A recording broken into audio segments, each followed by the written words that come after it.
Hey, what's up? My name is John Samuel, and I'm the co-founder and CEO of Abler, and this is a segment we call Reddit Asks, a series where we answer real questions from folks who are blind and visually impaired online. Reddit asks, what surprises people most about being blind? I think the main thing about that question is about we're people first. So at the end of the day, I want to do everything just like anyone else. I'm doing whatever I can, going camping. A couple weeks ago, my son had a camping field trip, and it was important for me, just like any other dad. I was going to be out there with my son doing everything just like everyone else. I may do it a little bit differently, but it's something that people get surprised. So how are you going to go hiking? Or how are you going to navigate this trip? And again, I might have to do it a little bit differently. I may have my cane. And again, my son might be holding my hand, helping me, or giving me some instructions. Often the case, the dad guiding the son. In this case, my son's guiding me. One of the things that used to surprise people that it surprised me was I remember just standing there one day and I was just wearing gray slacks and a blue shirt and blue blazer. And someone walked up and said, "Oh, wow, you're so well dressed." And I started thinking, I was like, I can't see other people, but I assumed that a gray slacks, blue shirt, and a blue blazer is a pretty standard outfit. And I think that's one of the things. People often wonder, does your wife dress you? Actually, my wife doesn't want to do anything with my clothes. That's what I have to do. And I have to figure out my own clothing, my own way.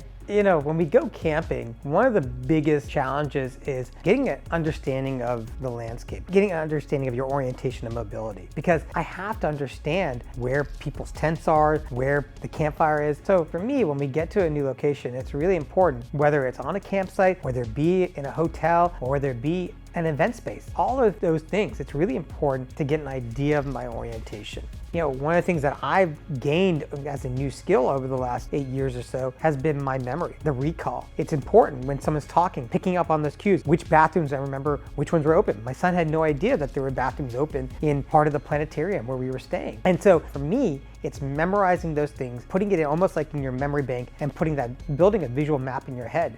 Those are things that help put me in a place like know where I am. That pin me, that's where I'm at. This is where I am. And it helps me from getting lost, different new locations, and keeps us safe.